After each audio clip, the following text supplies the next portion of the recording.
저는 오늘 본문의 말씀을 가지고 복을 주실 때 조심할 것, 이런 제목으로 하나님 말씀을 증거하도록 하겠습니다. 성경은 하나님의 말씀이요 복의 말씀입니다. 하나님께서 우리에게 성경을 주신 이유는 우리로 하여금 복된 인생을 살라는 것이죠. 이 구약은 가히 복의 책입니다. 물론 신약도 복의 책입니다. 이 신구약은 모두 하나님의 약속의 말씀입니다. 주로 어떤 말씀이 많습니까? 복에 대한 말씀이 많아요.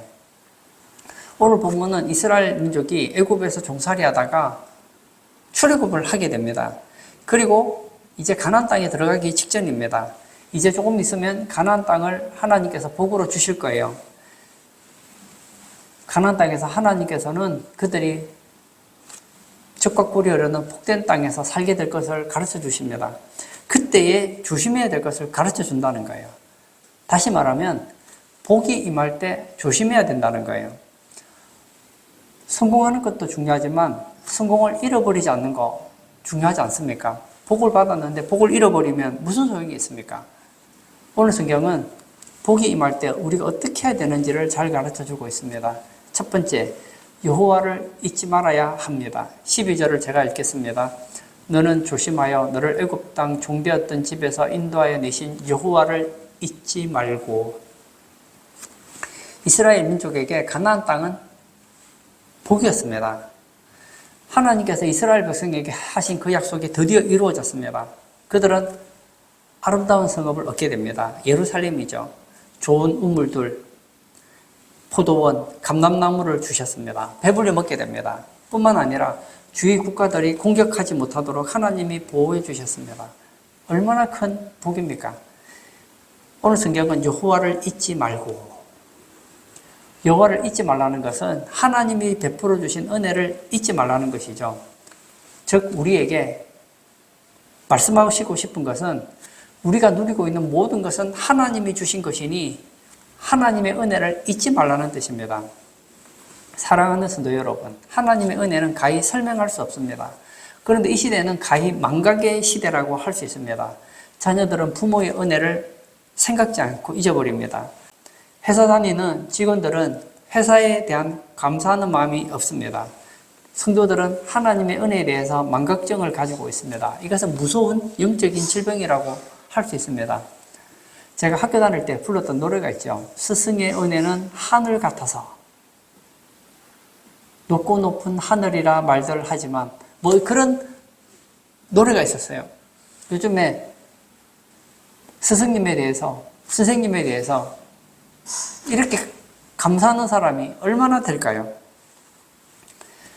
우리가 하나님께 복을 받았는데 그 복을 받은 것은 내가 잘나서 된 것이 아니라는 것이죠. 내가 머리가 좋거나 능력이 있어서가 아니에요. 하나님께서 뺏어가시면 즉시 사라지는 것이 하나님이 주신 복입니다.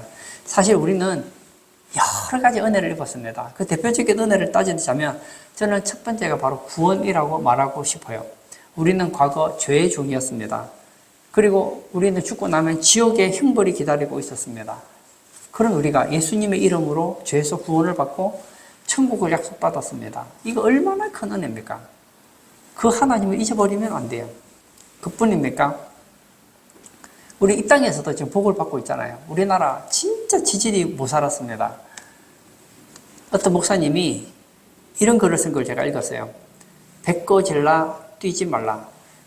이 목사님 어린 시절에 뛰면 부모님이 그랬다는 거예요. 얘야 배꺼질라 뛰지 말라. 우리나라 그 여행가의 가사에도 보면 이 보릿고개라는 노래가 있습니다. 거기에도 그런 노래가 있어요. 아이야 울지 마라 배꺼질라. 하나는 뛰지 말라 배꺼질라. 하나는 울지 말라 배꺼질라.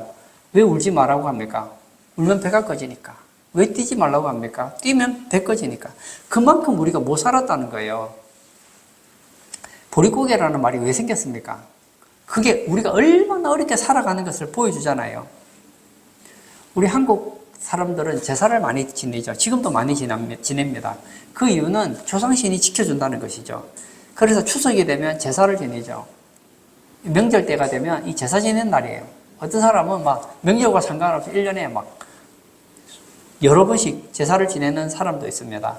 우리 한국 무속신앙에 대한 책 중에 도전이라는 책이 있습니다. 한국 전통 우상숭배 책자의 내용이죠. 이 책에 보면 이런 내용이 있습니다. 하늘이 사람을 낼 때에 무한한 공부를 들이나니 모든 선영신들이 쓸 자손 하나씩 타내려고 60년 동안 공을 들여도 못 타내는 자도 많으니라.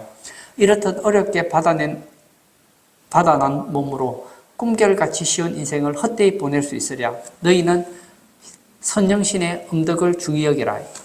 말이 어렵잖아요. 해설집을 봤더니 이렇게 되어 있었습니다.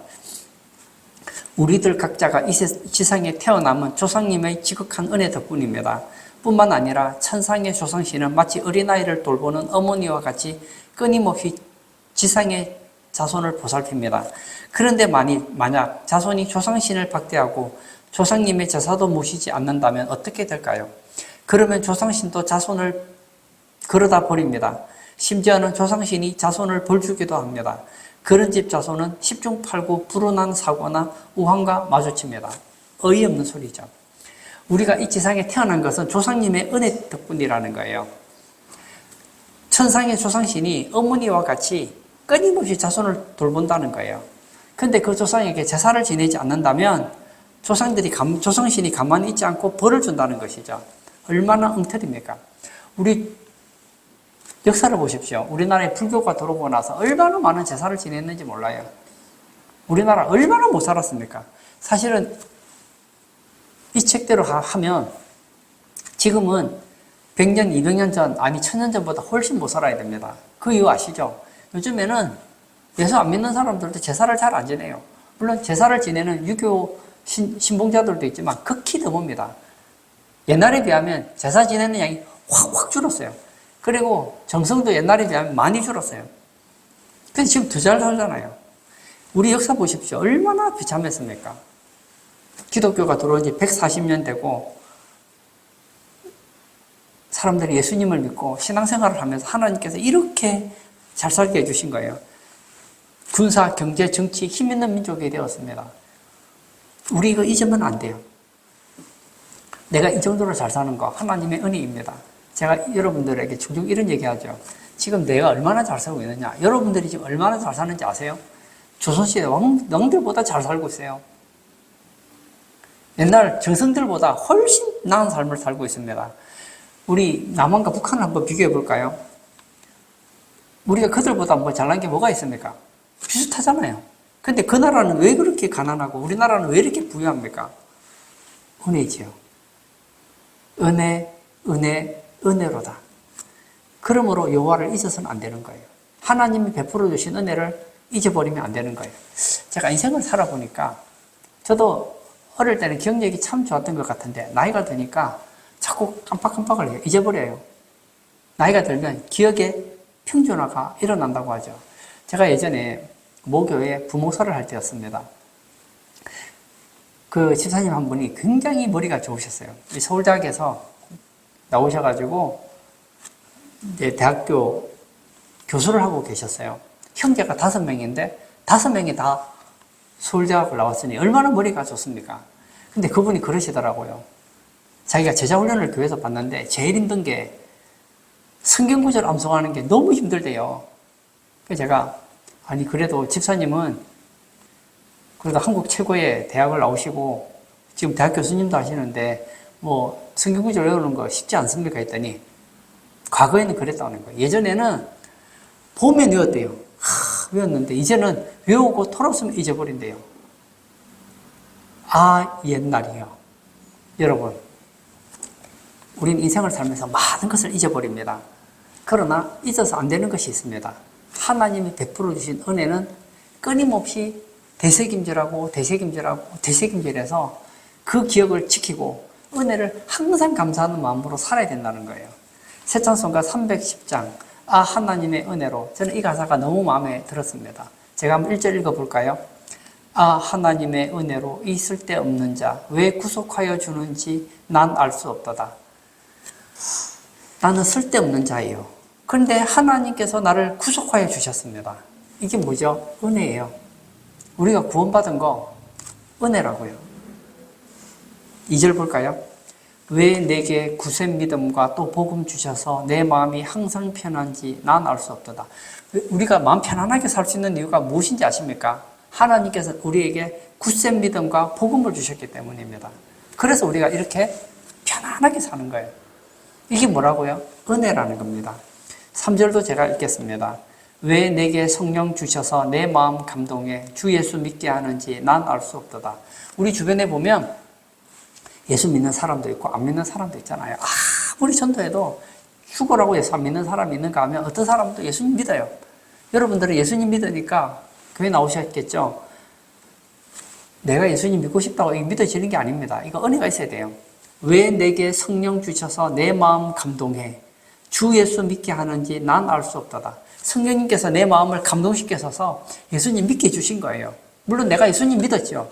그러나 성령님께서 우리 마음을 감동해 주셔서 예수 믿고 싶은 마음을 불어넣어 주시지 않으면 믿을 수 없다는 거예요. 이거 은혜 아닙니까? 4절. 주 언제 강림하실지 혹 밤에 혹 낮에 또 주님 만날 그것도 난 알 수 없도다. 주님이 언제 강림하실지 밤에 오실지 낮에 오실지 알 수 없잖아요.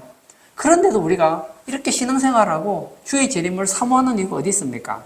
은혜라는 거예요. 여러분, 다른 거 다 떠나서 저는 여러분들이 예수님 믿고 구원받아서 지금 예배당에 와서 하나님 앞에 예배 드리는 거 이것만으로도 여러분 평생 감사하셔야 돼요. 지금 이 나이 되도록 배고프지 않게 살아가고 있는 거 이거 은혜 아닙니까?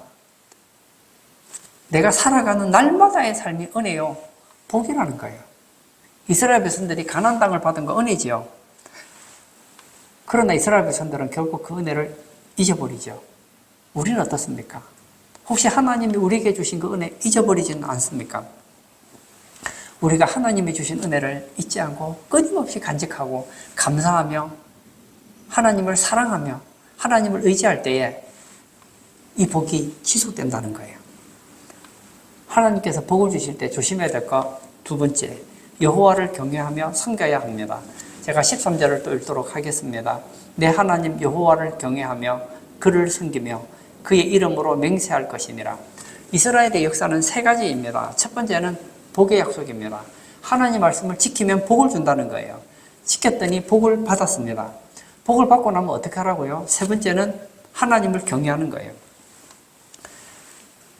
하나님께서 우리에게 복을 약속해 주셔요. 우리가 말씀대로 살아서 복을 받았습니다. 그리고 나서 계속 하나님을 경외하면 복이 계속돼요. 그러나 더 이상 여호와를 경외하지 않으면 하나님께서 그 복을 거두가시는 것을 보게 됩니다. 경외하며 그를 섬기며 무엇일까요? 신약으로 해석하자면 이건 바로 예배입니다. 복을 받았을 때에 철저하게 예배 중심의 생활을 하며 하나님의 은혜를 잊지 말라는 거예요. 다시 한번 해볼까요? 하나님께서 우리에게 복을 주셨어요. 그럼 첫 번째는 뭘 하라고요? 잊지 말라는 거예요. 하나님이 주신 은혜를 잊지 말라는 거예요. 그리고 그 영광을 하나님께 돌리는데 그것이 뭡니까? 대표적인 것이 바로 예배라는 거예요. 구약에 보면 하나님은 제사를 얼마나 중하게 여겼는지 모릅니다. 구약의 이 제사는 두 가지 의미가 있습니다. 첫 번째는 예수 그리스도의 희생을 의미합니다. 구약에 나와 있는 이 모든 제물은 예수님의 십자가를 예표해주고 있어요. 그리고 제사에 사용되어진 양이나 소는 예수님을 예표해주고 있습니다. 이 소나 양이나 염소가 제물로 드려진다는 것은 바꿔 말하면 예수님께서 우리를 위해 희생하는 것을 예표적으로 보여주고 있다는 거예요. 두 번째는 성도들의 예배를 의미합니다. 이스라엘 백성들에게 대표적인 절기가 있죠. 제사가 있죠. 5대 제사와 7대 절기가 있습니다. 이것은 예배 중심의 삶을 의미합니다. 구약의 제사는 신약의 예배를 예표하고 있거든요. 우리는 모두 하나님의 은혜로 복을 받았습니다. 그러면 우리의 삶은 예배하는 삶이 되어야 된다는 거예요. 예배는 믿음을 측정하는 측정기입니다. 우리는 감격 예배를 드려야 돼요. 우리는 죽음에서 생명을 얻었잖아요. 절망에서 소망을 얻었잖아요. 지옥에서 천국을 얻었잖아요. 마귀의 백성에서 하나님의 백성이 되었잖아요. 도전에 보면 또 이런 글이 있습니다. 사람에게는 혼과 늑시 있어 혼은 하늘에 올라가 신이 되어 제사를 받다가 4대가 지나면 영도 되고 혹 성도 되며 늑은 땅으로 돌아가 4대가 지나면 귀가 되느니라. 무슨 말인지 제가 해설을 또 한번 읽어볼게요. 신명들은 살아있을 때의 사랑과 증오, 지식과 인격, 직업과 취미, 원한과 은혜를 고스란히 간직한 채 천상 신명계로 갑니다. 그렇기 때문에 항상 신명계에서의 생활은 지상 생활의 연장이라 할 수 있습니다. 신명들은 지상에 두고 온 자손과 친지들을 생각하며 명절이나 제삿날이 되면 지상의 자손을 방문하여 살아갑니다. 죽어서 저승으로 간 신명은 각기 비슷한 의식 구조를 가진 신명끼리 교류하며 살아갑니다. 마치 이승에서 경제 수준, 신앙, 취미 등이 유사한 사람끼리 함께 어울리는 것과 같습니다. 한마디로 헛소리죠. 죽은 자의 영혼은 어디 간다고요? 천국 아니면 지옥으로 가는 거예요. 갔다가 다시 돌아오고 이런 게 없다고요. 죽어 귀신대가 떠돌아다니는 게 아니라는 거예요. 제가 이 얘기 왜 하는지 아시죠? 교회 다니시는 분들 중에 제사 지내는 사람이 너무 많아요. 죽은 부모가 다시 온다나요? 여러분, 그런 거 하지 마세요. 불신자들이 드리는 제사는 죽은 조상에게 하는 게 아닙니다. 바울은 이걸 알았기 때문에 분명히 우리에게 말하고 있어요. 제사는 귀신에게 하는 것이다. 나는 너희가 귀신과 교제하는 자가 되기를 원하지 않는다. 오늘 이 설교를 듣는 우리 성도님들에게 말하고 싶어요. 혹시라도 여러분 부적 가지고 있으면 다 태워버리십시오. 혹시 요한 점쟁이 집에 가서 전 받아서 용한 그 신의 점을 받아서 인생 한번 펴보려고 생각하시는 분이 있으면요, 생각을 버리십시오. 그거 신 아닙니다. 귀신이 장난치는 거예요. 좀 더 말하면 타락한 천사들이 우리를 장난치는 거라고요. 복받은 우리에게 필요한 것은 하나님께만 예배를 드려야 돼요. 귀신에게 제사를 드리는 것은 귀신에게 예배 드리는 거랑 마찬가지거든요. 마귀는 하나님같이 되고 싶은 마음이 많았어요. 하나님이 마귀와 다른 근본적인 차이는 예배는 하나님만 받아야 되거든요. 그 예배를 마귀가 받고 싶은 거예요. 그래서 뭘 만들어냈습니까? 이 제사라는 제도를 만들었잖아요.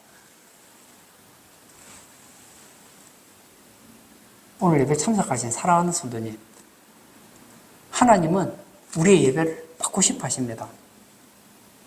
그 예배를 귀신에게 돌리지 마시기 바랍니다. 요한복음 4장 23절에서 24절을 제가 한번 읽어볼까요? 아버지께 참되게 예배하는 자들은 영과 진리로 예배할 때가 오나니 곧 이때라. 아버지께서는 자기에게 이렇게 예배하는 자들을 찾으시느니라. 하나님은 영이시니 예배하는 자가 영과 진리로 예배할지니라. 하나님께서는 자기에게 예배하는 자들을 찾으신대요. 잘 되거든. 하나님께 예배드리십시오. 하나님께 영광을 돌리십시오. 예배가 뭐예요? 하나님을 높이는 거 아닙니까? 하나님께 모든 감사를 돌리는 거 아닙니까? 하나님께 모든 은혜를 돌리는 것, 이것이 예배 아닙니까? 초대교인들은 얼마나 핍박을 많이 받았는지 몰라요. 그 핍박 가운데서도 예배를 드렸습니다. 지하 카타콤에 들어가서 생명 걸고 예배를 드렸습니다. 예배 드리다가 붙잡히면 사형을 당했습니다. 그럼에도 불구하고 예배를 드렸습니다. 왜죠? 나는 하나님께 복을 받은 사람이다. 나는 죄에서 구원받았고 하나님 자녀가 되었고 나는 천국 백성이 되었고 하나님은 내게 은혜를 베풀어 주신다는 이런 천국 신앙이 있었기 때문입니다. 저는 우리 성도님들이 하나님께 돌려드려야 될 그 영광을 이 세상의 그 무엇에게도 돌리지 않기를 축복합니다. 그럴 때 우리는 하나님의 복을 지속적으로 누릴 수 있는 거예요. 오늘 예배 참석하신 사랑하는 성도님, 저는 우리 성도님들이 다른 것은 좀 못해도 예배만큼은 1등이 되기를 원합니다. 명품 예배. 세계에서 가장 예배 잘 드리는 성도가 되시기를 바랍니다. 하나님을 가장 사랑했던 다윗처럼 여러분들도 하나님께서 기뻐하는 그런 예배자가 되시기를 축복합니다. 세 번째, 백성들의 신들을 따르지 말아야 한다고 합니다. 14절을 제가 또 읽겠습니다. 너희는 다른 신들 곧 내 사면에 있는 백성의 신들을 따르지 말라. 가나안 땅에는 많은 우상들이 있었습니다. 그 신들을 절대로 섬기지 말라고 했습니다. 하나님은 자신을 여호와라고 했습니다. 여호와는 스스로 있는 자라는 거예요. 여러분, 우리 주변에 보면 신들이 얼마나 많은지 몰라요. 이 가나안 땅에도 온갖 잡신들이 많았는데요. 그거 신 아닙니다.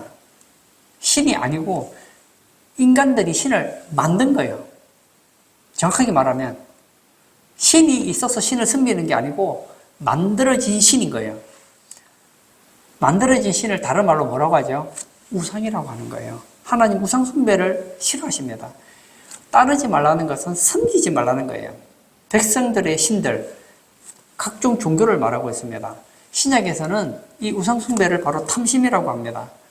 구약의 우상과 신약의 우상을 합치면 어떤 것이 될까요? 하나님의 복을 받은 자들은 타 종교는 물론 탐심의 우상 숭배죄까지도 짓지 말라는 것입니다. 인간은 참 신기합니다. 부유해지면 하나님의 은혜를 잊어버려요. 하나님의 은혜를 잊어버리면 더 이상 하나님께 예배드리는 것이 귀찮아집니다. 말라기처럼 하나님께 제사 드리는 것이 싫은 거예요. 귀찮은 거예요. 대충대충 하고 싶은 거예요. 혹시 여러분 그러지 않습니까? 예배는 드리지만 주일이니까 어쩔 수 없이 억지로 그러지 않습니까? 저는 콘서트 이런 거 거의 가본 적이 없지만 우리 주변에 보면은 여러 가지 콘서트 같은 거 하잖아요. 가수들이 나와 콘서트도 하고 또 여러 가지 재주를 가진 사람들이 어떤 콘서트를 열면 사람들이 가잖아요. 갈 때 어떻게 가죠? 그 사람들이 갈 때 가기 싫다. 가기 싫지만 돈 내고 가자. 그러고 가는 사람 없어요. 얼마나 기뻐하면서 즐거워하면서 갑니까? 우리 예배가 그래야 된다고요. 근데 보십시오. 은혜를 잊어버리고 여호와를 경외하는 것을 포기하면 그 다음에 어떻게 되는지 아시죠? 우상을 섬기게 되는 거예요. 백성들의 신들을 따르게 된다는 거예요. 이스라엘 백성들이 가나안 땅에 입국을 했습니다. 하나님께서는 약속하신 대로 다 주셨어요. 이제 그들은 노예가 아닙니다. 하나님의 백성이 되었습니다. 그러면 하나님을 더 사랑하고 하나님 주신 은혜를 잊지 않아야 되는데 이게 웬일입니까? 그때부터 우상을 숭배하는 거예요. 이스라엘에는 여러 가지 신들이 있습니다. 몰록이라든지 아스다롯, 일월성신, 바알세불 엄청나게 많은 신들이 있죠. 하나님께서는 우상을 섬기지 마라 경고했는데 섬기는 거예요. 근데 잘 보십시오. 이스라엘 백성들이 하나님을 섬겼습니까? 안 섬겼습니까? 성경을 보면요. 하나님 안 섬기는 게 아니에요. 섬겨요. 하나님도 섬기고 우상도 섬기는 거예요. 보십시오. 예수 믿는 사람이 우상을 섬길 때 하나님 안 섬길까요? 섬기죠. 하나님도 섬기고 우상도 섬기는 거예요. 하나님께서는 이스라엘 백성들에게 가나안 땅에 들어가면 가나안 칠수속을 다 죽이라고 했습니다. 그 첫 번째 이유는 하나님께서는 그들의 죄가 하늘에 사무쳤기 때문에 심판자로서 이스라엘 백성들을 동원한 거예요. 그리고 또 한 가지는 그 사람들과 어울리다 보면 우상에 빠져서 우상 숭배를 할 가능성이 있다는 걸 아셨기 때문에 그들을 척결하라고 한 것이거든요. 이 시대의 대표적인 우상이 무엇일까요? 저는 종교다원주의라고 생각합니다. 이 카톨릭 중심이 된 이 종교다원주의. 모든 종교는 다 같다. 모든 종교는 다 좋다. 아무 종교라도 잘 믿으면 된다. 자, 제가 예를 들어볼까요? 제가 지금 어제 밤에 잠을 못 잤어요. 잠이 너무 부족해요. 그러면 제가 이 잠이 부족한 것을 해결하려면 어떻게 해야 될까요? 잠이 부족하면 이것을 해결하려면 잠을 자야 되죠. 그런데 어떤 사람이 그러는 거야. 꼭 잠 안 자도 돼. 밥 많이 먹어도 괜찮아. 그리고 밥을 많이 먹었어요. 나는 지금 수면 부족인데 밥을 많이 먹으면 될까요? 제가 물을 마시지 못해서 땀을 너무 많이 흘려 탈 수가 없습니다. 목이 너무 맑아요. 그래서 물을 먹고 싶은데, 야, 목마를 때 꼭 물만 마셔야 해결이 되는 건 아니야. 물 안 마시고 영화 앞에 보면 갈증이 해결된다니까. 이게 뭐죠? 거짓말이죠.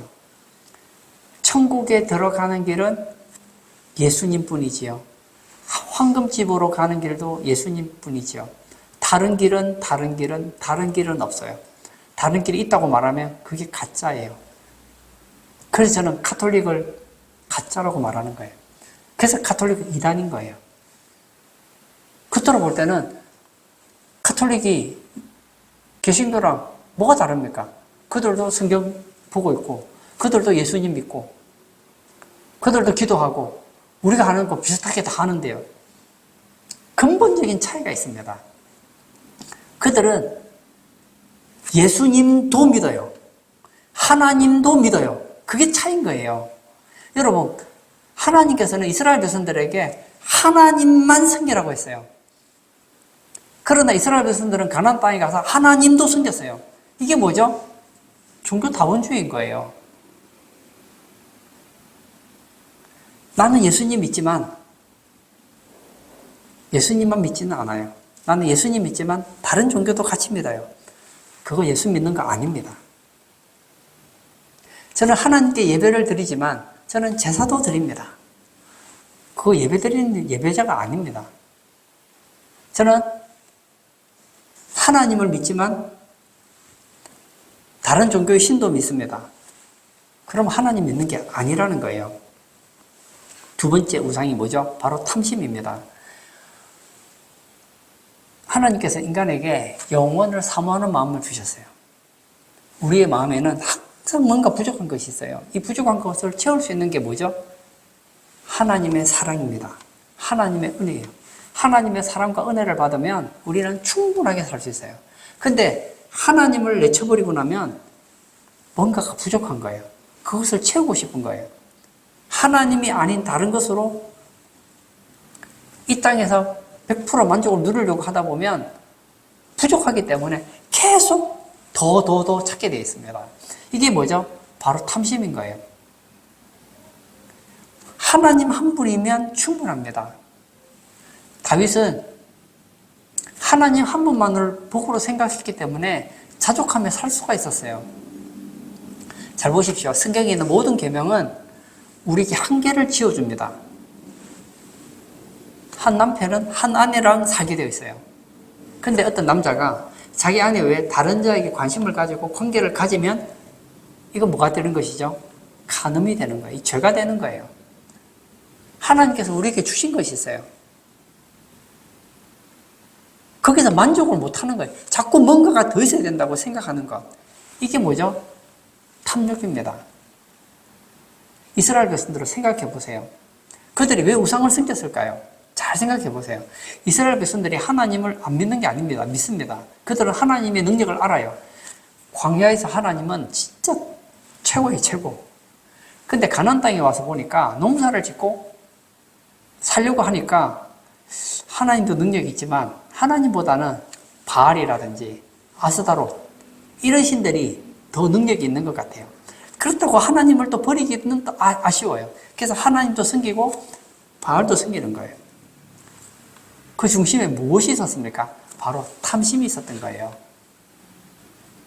여러분, 오늘 예배 참석하신 우리 사랑하는 성도님, 하나님이 주신 것으로 자족하시기를 바랍니다. 하나님은 우리에게 기업을 주셨어요. 우리에게 구역을 지어주셨어요.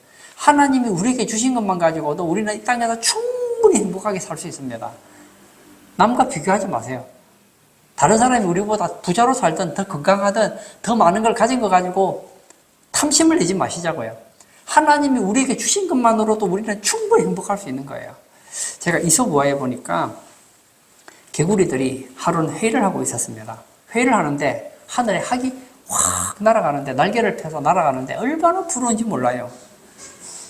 다른 개구리들은 야, 잘 난다 그러고 있는데 개구리 한 마리가 너무너무 날고 싶은 거예요. 그래서 학을 찾아가죠. 그래서 학에게 내가 너무 날고 싶으니까 좀 도와달라는 거예요. 근데 학이 어떻게 개구리를 날게 합니까? 그래서 의논을 하던 중에 그 개구리가 깨를 낸 거예요. 막대기 하나를 가져와서 학에게 한쪽을 물라는 거예요. 그 자기가 한쪽을 물어서 그렇게 해서 날아가면 하늘을 날 수 있지 않겠느냐는 것이죠. 그래서 그렇게 하기로 하고 학이 나뭇가지의 한 부분을 뭅니다. 개구리도 입으로 물었어요. 그래서 하늘을 날아다니는데 얼마나 기분이 좋은지 몰라요. 밑에서 보니까 개구리들이 보니까 아니 자기들이랑 같이 있던 개구리 한 마리가 막 하늘을 날아다니고 있는 거예요. 이야, 저런 지혜가 어디서 나온 거야? 됐죠? 저 개구리는 어떻게 저렇게 하늘을 알게 된 거야? 자랑하고 싶은 거예요. 근데 이 말을 하면 떨어지잖아요. 그래서 입을 꾹 다물고 있어요. 근데 밑에서 더 큰 소리로 외칩니다. 저 개구리가 어떻게 해서 하늘을 알게 되었을까? 그것이 궁금하다. 그때 개구리가 견딜 수 없어서 한마디 하잖아요. 내가 지혜를 내었지 하려다가 똑 떨어져서 죽잖아요. 여러분, 탐심은 바로 이와 같은 거예요. 오늘 본문 15절도 한번 읽어볼까요? 너희 중에 계신 너희의 하나님 여호와는 질투하시는 하나님이신즉 너희의 하나님 여호와께서 내게 진노하사 너를 지면에서 멸절시키실까 두려워하노라.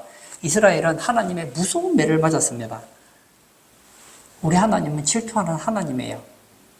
하나님의 은혜를 주시고 복을 주셨는데 하나님 잊어버리고 여호와를 경외하지 않고 우상을 섬기고 그의 마음속에 탐심을 가지고 하나님이 주신 것으로 자족하지 않고 그렇게 살아가다 보면 결국 어떻게 됩니까? 망한다는 거예요. 그래서 이스라엘 백성들 포로로 잡혀가잖아요. 찬송가 가사에 이런 가사가 있잖아요. 하늘을 두루마리 삼고 바다를 먹물로 삼아도 하나님이 주신 은혜를 다 기록할 수 없대요. 맞습니다. 하늘을 종이라고 한번 생각해 보세요. 그런 종이는 있지도 않지만 바닷물을 먹물이라고 한번 생각해 보세요. 그 바닷물이라는 그 먹물을 찍어서 하늘이라는 종이에다가 글을 쓰는 거예요. 하나님 주신 은혜를 기록하는 거예요. 적었더니 그래도 다 기록할 수 없다는 거예요. 우리는 그런 은혜를 입었습니다. 새찬송가 310장 제가 후렴 부분을 또 한번 읽겠습니다. 내가 믿고 또 의지함은 내 모든 형편 아시는 주님 늘 보호해 주실 것을 나는 확실히 아네.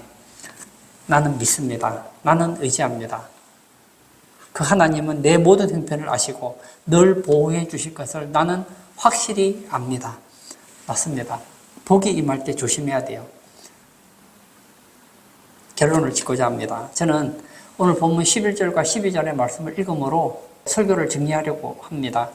내가 채우지 아니한 아름다운 물건이 가득한 집을 얻게 하시며 내가 파지 아니한 우물을 차지하게 하시며 내가 심지 아니한 포도원과 감람나무를 차지하게 하사 내게 배불리 먹게 하실 때에 너는 조심하여 너를 애굽 땅 종되었던 집에서 인도하여 내신 여호와를 잊지 말고. 내 삶이 좋아졌어요. 내가 복을 누리게 되었어요. 그때에 교만한 거예요. 내가 했다. 이건 하나님의 은혜가 아니고 내 능력이다. 내가 잘나서 했다. 그러지 말라는 거예요. 그러므로 하나님이 복을 주실 때 우리는 조심해야 됩니다. 그리고 여호와께서 베풀어 주신 은혜를 잊지 않아야 되는 거예요.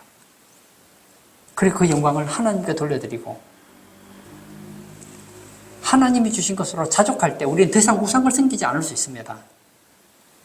우리는 주님 한 분만으로 자족하고 하나님이 부어주시는 복만으로 감사하며 살아가시는 복된 성도 다 되기를 축복합니다.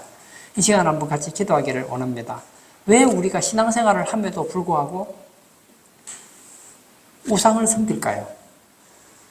다시 말하면 왜 우리는 예수님을 믿음에도 불구하고 자족하지 못할까요? 하나님이 주신 것으로 만족하지 못하기 때문입니다. 하나님이 주신 그 외에 무엇인가를 자꾸 얻으려고 하는 마음이 있기 때문에 우상을 섬기게 되는 거예요. 그 우상이 바로 탐심입니다. 이 시간 기도할 때 하나님, 주님께서 내게 주신 은혜만으로 나는 충분히 행복합니다. 주님께서 주신 줄로 재어주신 그 구역만으로 나는 충분히 행복합니다. 주님께서 부어주신 은혜는 하늘을 종이 삼고 바닷물을 먹물로 삼아도 기록할 수 없을 만큼 은혜를 받았습니다. 평생에 하나님께 예배하며 하나님께 감사하며 주님을 사랑하는 복된 성도 다 되게 해달라고 우리 다 같이 기도하도록 하겠습니다.